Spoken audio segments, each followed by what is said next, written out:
Hello guys, welcome back to cricket with Sachin bro. Guys, tennis के जितने भी star player हैं, मतलब आपने देखा होगा इंडिया में इतने इतने एक से बढ़कर एक पहले से भी है और कुछ नए प्लेयर उभर रहे हैं। उनका नाम जो भी है, उनकी कॉमन चीज़ें बताऊंगा। अगर आज आपने ये वीडियो पूरा देख लिया ना, आप समझ जाएंगे और आप भी उन्हीं की जैसे बैटिंग करने लग जाएंगे। ये मैं 100% इसलिए बोल रहा हूँ क्योंकि टेनिस में क्या होता है कि जितने भी प्लेयर्स हैं, वीडियो देख के सीधे मैच खेल के वो चीज़ ट्राई करना चाहते हैं, वो पॉसिबल नहीं होता किसी भी हालत में। तो ये जो बड़े प्लेयर्स हैं, ये प्रैक्टिस भी करते हैं। कुछ नेचुरल चीज़ें होती हैं, जो कॉमन 5-6 चीज़ें हैं, मैं इनकी बताऊंगा। वो अगर आप समझेंगे तो आप 100% उनके जैसी बैटिंग कर सकते हैं। गाइस, सबसे पहले जो नेचुरल चीज़ होती है ना, वो सब में नहीं होती। एक चीज़ का हमेशा याद रखना, जो बड़ा प्लेयर्स होता है, बड़ा आदमी बन जाता है, वो हमेशा एक ही चीज़ बोलता है कि नेचुरल वगैरह कुछ नहीं होता, मैंने मेहनत करके किया। ऐसा नहीं होता। कितना भी बड़ा प्लेयर बन जाए, कुछ चीज़ें नेचुरल होती है उसमें। पढ़ाई लिखाई में बोलो, स्पोर्ट्स में बोलो, किसी में भी बोलो, थोड़ा सा एडवांटेज उसको रहता है। तो कुछ तो नेचुरल होता है, वो ऑटोमेटिक जल्दी पकड़ते हैं और उनकी जो पकड़ने की क्षमता है वो जल्दी ज़्यादा होती है। दूसरी चीज़ें ये होती है कि जो जो मिस्टेक्स आप लोग करते हैं ना, वो मिस्टेक्स वो लोग नहीं करते। क्यों नहीं करते? क्योंकि वो जल्दी क्विकली क्रिकेट को समझते हैं और उन बॉलों को बॉल के अकॉर्डिंग खेलते हैं। और आप लोग जो हैं, बॉल के अकॉर्डिंग नहीं खेलते हैं। हमेशा वीडियो देखते रहते हैं, हर यूट्यूब चैनल का वीडियो छान मारते हो, फिर भी आपसे होता नहीं। क्योंकि वीडियो देखने से कोई नहीं सीख पाता, प्रैक्टिस करके ही सीख पाता है तरीका। वीडियो देखने से सिर्फ आप एनालाइज कर सकते हैं कि हाँ, ये प्रॉब्लम हो रही होगी और इसको ऐसे दूर किया जा सकता है, लेकिन प्रैक्टिस के बगैर दूर नहीं होगा।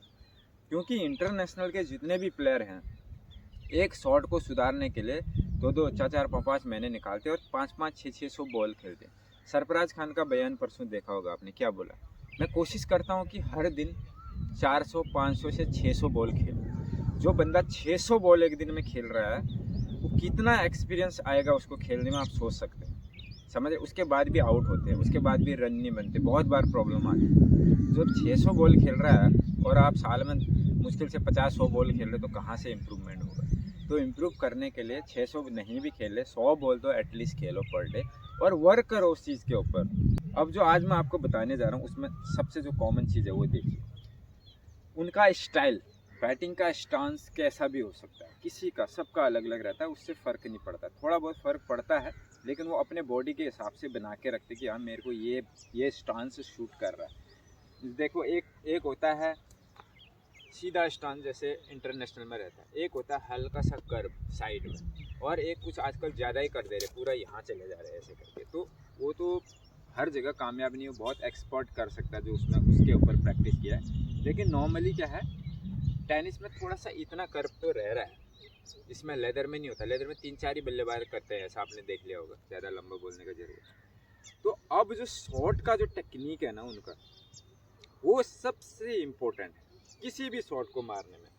परसों भी मैंने एक वीडियो बनाया था उसके ऊपर, जगत सरकार के ऊपर। तो जगत सरकार का जो था कि बैटिंग स्टांस ऐसा था, ऐसे करते हैं, ऐसे करते हैं, बॉल आते समय इस पैर को ले जाते हैं, फिर जैसे बॉल फुल लेंथ का बॉल आएगा तो पूरा जमा के, पूरा बॉडी वेट, उनका बॉडी वेट देखा आपने, पूरा यहाँ पे बॉल के ऊपर ले जाते। ऐसा नहीं कि खड़े खड़े मार देते, ये पैर एक बार पीछे जरूर ले जाते, फिर बॉल नज़दीक आता पूरा बॉडी वेट झोंक देते उसके ऊपर, फिर मारते शॉट। अगर इधर बॉल आता है तो बैट फ्लो उनका इधर से आता है, पूरा क्रॉस बैट आता है।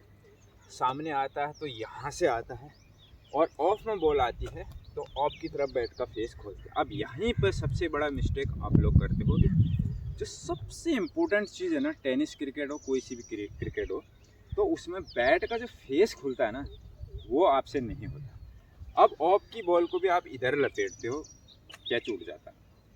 क्योंकि बॉल का डायरेक्शन अगर आपका इधर है, कभी कभार आपका इधर खींचने में कनेक्ट हो जाता है, कभी कभार, लेकिन मोस्टली क्या है, कैच ही उठेगा। एक वीडियो बनाया था ना मैंने, तीनों डायरेक्शन में, स्ट्रेट में, ऑन में, लेग में, उनमें बहुत अच्छे से एक्सप्लेन किया है कि बैट का फेस कैसे खोलना है सही टाइम पे। वो बैट का फेस अगर आपका नहीं खुलेगा तो आपका वही प्रॉब्लम आएगा जो आ रहा है। उसके अलावा हाथों का, बैक लिफ्ट का, 4-5 चीज़ों का बहुत अंतर पड़ता है। जैसे देखिए, ऑफ में बॉल आ रही है ना आपकी, आपका बैकलिफ्ट सेम ही जा रहा है, जैसे हमेशा एक शॉट के लिए जाता है उसी शॉट के वही वाला बैकलिफ्ट रहा आप। अब जो बैकलिफ्ट का जो सबसे बड़ा जो कमाल है, इम्पोर्टेंस है, वो बैकलिफ्ट का है और बैट फेस खोलने का है। वो जो आपसे गलती हो रही है, आप लोग क्या करते हो, जैसे बॉल ऑफ में आती है, ऑफ के लिए भी सेम बैकलिफ्ट उठता है आपका यहाँ पे, और सेम ही शॉट खींच के मार के देखो। ऑफ में बॉल आ रही, कर क्या रहे हो यहाँ से, फिर सेम उसी तरीके से ऑफ के लिए भी ला रहे हो, बिल्कुल ये डायरेक्शन में, जबकि ये रॉन्ग है। बॉल ऑफ में है तो बैट का डायरेक्शन इधर चला जाएगा, इधर, समझ रहे हैं। ये एक दिन से नहीं होगा, आपको रट्टा मार के नहीं होगा, ये आपने प्रैक्टिस करने के लिए 50 बॉल यहाँ पे डालनी पड़ेंगी। 50 बॉल प्रैक्टिस करवाओ यहाँ पे, फिर बैकलिफ्ट यहाँ ले जाओ। यहाँ कैसे जाएगा, क्या अपने आप नहीं जाएगा बैकलिफ्ट, आपने दिमाग बैट में लगाना पड़ेगा। मैंने बैकलिफ्ट यहाँ डालना सबसे नंबर 1। नंबर 2, आप सबसे पहले एल्बो आप इधर ले गए ना, जैसे बॉल ऑफ में आती है, आपका जब एल्बो इधर जाता है ना, एल्बो इधर जाएगा तो बैट कहाँ जाएगा, ऑटोमेटिक इधर चला जाएगा एल्बो। तो एल्बो जैसे ऑफ में बॉल आती है, आपने ये कर देना है, तो बॉडी का वेट आगे, एल्बो बॉल की तरफ, ऑटोमेटिक बैकलिफ्ट कहाँ गया, इधर। अब जब फोर्स आएगा तो यहाँ से इस डायरेक्शन में आएगा, फिर आपका फोर्स यहाँ से इधर को नहीं आएगा बल्कि इधर ही जाएगा। और इधर जाते समय भी जब बैट बॉल का कांटेक्ट होता है, उस टाइम पे आपने बैट का फेस आपका ऐसा होना चाहिए, और बॉटम हैंड टाइट मत रखना कभी भी ऑफ की बॉल में। स्ट्रेट और मिड विकेट मिड ऑन की तरफ को छोड़ के बाकी में आपका हाथ टाइट नहीं आएगा। Bottom hand, top hand tight रखना, बॉटम हैंड से ही फोर्स में लगेगा, लेकिन ज़्यादा टाइट अगर आपने पकड़ दिया इससे, तो आपका फिर बैट का फेस ऐसे डाउन हो जाएगा, ऐसे नहीं होगा आपका बैट का फेस, ये याद रखना। तो ये टाइट पकड़ना है, और जब शॉट मारते हैं बैट बॉल का कांटेक्ट होता है, उसके बाद तुरंत इधर नहीं खींचना है, इसको जाने देना है वहाँ तक, इधर तक तो एटलीस्ट जाने देना है। ये देखो इधर तक जाने दे, फिर लेके आना इधर। आप लोग क्या करते हैं, मारते ही इधर खींच दिया ना, कैच उठेगा ऊपर, ये सबसे इम्पोर्टेंट है। यहाँ से पैड का फेस खोल दो, यहाँ तक देखो, ये जो रिस्ट है ना, ये रिस्ट आपका खड़ा ही रहेगा, रिस्ट आपका ऐसा नहीं होगा इसमें। ये ले गए, ये देखो मेरा रिस्ट ऐसा का ऐसा ही है, ये रिस्ट ऐसे ले गए। फिर उसके बाद थोड़ा सा हो सकता है तो बायां पैर उसकी तरफ ले जाओ। अगर बायां पैर नहीं भी ले जाते हो, रूम बनाते समय क्या होता है, कई बार बायां पैर ऐसे ले जाते हो एल्बो अप करके, तो ठीक है, बायां पैर प्योर बॉल के बगल में जाएगा। लेकिन अगर आप रूम बना रहे तो यहाँ भी जा सकता है आपका पैर, क्योंकि यहाँ रूम बना रहे आप। रूम बनाने के लिए ऐसे ले जाओगे, फिर ले आओगे। ये आप सिर्फ 50 बार 100 बॉल यहाँ पे डाल के देखना, ये प्रैक्टिस करना। आपसे जब कनेक्ट होने लगेगा, उसके बाद आप मैच में अप्लाई करना। सेम थिंग क्या होता है स्ट्रेट के लिए, स्ट्रेट में भी हाथ टाइट पकड़ सकते हैं, लेकिन उतना ज़्यादा भी नहीं पकड़ना कि आपका बैट फोर्स यहाँ आ जाए। अगर आपका बैक लिप सही जा रहा है ना, जैसे बॉल स्ट्रेट में देखिए, बैक लिप अगर आपका सही जा रहा है एल्बो, तो ऑटोमेटिक सीधा बैट आएगा आपका, बिल्कुल सीधा बैट आएगा। बैक अगर आपने ये सीधा एल्बो कर दिया तो बैक लिप सीधा आएगा। अगर ये सीधा आ गया, बैट बॉल का कांटेक्ट सीधा हो गया ना, बिल्कुल स्ट्रेट छक्का जाएगा, एकदम सीधा और बहुत लंबा जाएगा। अगर आपने हल्का सा ताकत लगाने के चक्कर में हम लोग क्या करते हैं कि हल्का सा यहाँ से क्रॉस आ जाता है, जब यहाँ बॉटम एंड का फोर्स जनरेट करते हैं ना, पूरा ऐसे लगा के, फिर ये क्रॉस आ जाता है। आप गौर करना, अपना वीडियो बना के देखो, ये पैर के बगल से लाना स्ट्रेट, ये इस तरह से। सेम चीज़ जब थोड़ा सा स्ट्रेट से इस पैर के बीच में आता है, तब ये वाला full hard bottom hand tight, उसके बाद फुल जनरेट। अब आप बोलोगे यार ऐसे कहाँ याद रहेगा, उस शॉट में ये हार्ड टाइट करना है, उसमें ये वाला टाइट करना है, ये ढीला छोड़ना है। ये तो कन्फ्यूजन वाली बात है ना गाइस। जब आप लंबी प्रैक्टिस करने लग जाते हैं ना, बहुत दिनों तक, आपको सोचने की ज़रूरत नहीं पड़ेगी कि मैंने ये हाथ टाइट करना है, ये ढीला छोड़ना है, एल्बो यहाँ ले जाना, फिर सोचने की ज़रूरत नहीं पड़ेगी। आप इतना प्रैक्टिस कर चुके होंगे, आपको जैसे ही ऑफ में बॉल आएगी, ऑटोमेटिक आपका ये इधर चला जाएगा, ऑटोमेटिक। ये जो मसल मेमोरी इसी को बोलते हैं, सबसे इम्पोर्टेंट होता है मसल मेमोरी। जब आप प्रैक्टिस रेगुलर करते हैं, बार बार करते हैं, तो मसल मेमोरी बिल्ड होती है, ऑटोमेटिक दिमाग काम करता है, ऑटोमेटिक ये हाथ पैर बढ़ता है ना। जब आप मोटरसाइकिल सीखे होंगे तो पहले दिन आपका गियर भी चेंज नहीं हो रहा होगा, क्लच नहीं दब रहा होगा, कभी रेस ज़्यादा हो रहा है, कभी क्लच दबा रह जा रहा है, कभी गियर अपने आप पड़ जा रहा है, ऐसे होता है ना।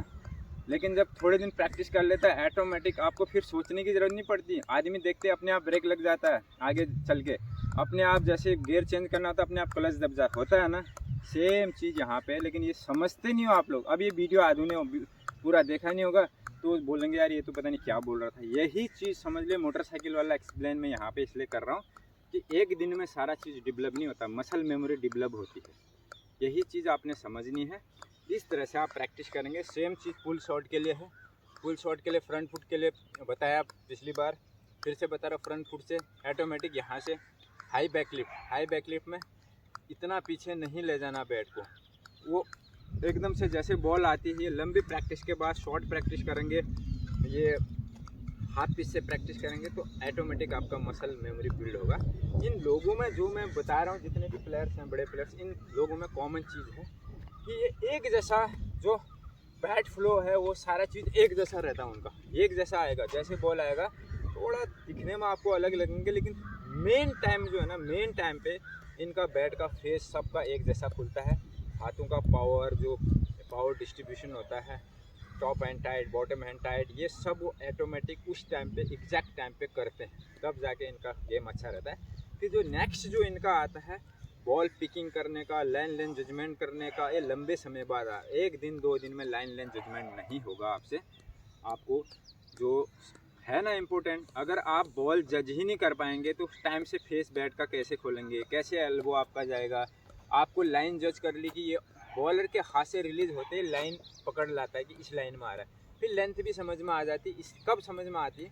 जब आपने रेगुलर लंबा प्रैक्टिस किया हो। फुल लेंथ की बॉल में अलग प्रैक्टिस, गुड लेंथ की बॉल में अलग प्रैक्टिस, शॉर्ट बॉल में, बाउंसर बॉल में, यॉर्कर बॉल में, अलग अलग बॉलों में अलग अलग वर्क किया होगा। तो धीरे धीरे आपका मसल मेमोरी बिल्ड होगा। मसल मेमोरी बिल्ड होने के बाद आप जो है हर शॉट खेल पाएंगे, लाइन भी समझेंगे, लेंथ भी समझेंगे। ऑटोमेटिक आपका उसी हिसाब से बॉडी मूवमेंट आगे पीछे जाएगा, ऑटोमेटिक शॉट लगेगा। इनका सबसे इम्पोर्टेंट यही कि लाइन लेंथ, पिकिंग, बैट का फ्लो, ये सारा चीज़ बहुत स्ट्रॉन्ग रहता है, इसलिए जल्दी पिकअप कर जाते हैं और समझ जाते हैं और अच्छा खेलते हैं।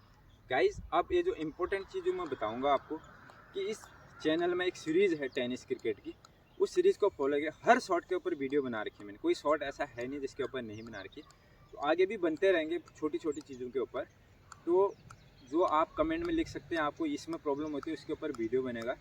तो इस सीरीज़ को अगर आपने फॉलो कर दिया तो आप 100% अच्छे क्रिकेटर बनेंगे, अच्छे शॉट मारेंगे, हर डायरेक्शन में शॉट आपका जाएगा। तो यही ये कॉमन चीज़ें हैं जो इम्पोर्टेंट है, जो सभी प्लेयर्स के ऊपर ये लोग यही चीज़ करते हैं और इसी वजह से इनका बैटिंग अच्छा है। गाइज आज के लिए इतने, अगले वीडियो में कुछ और लेके आएंगे, तब तक के लिए थैंक यू।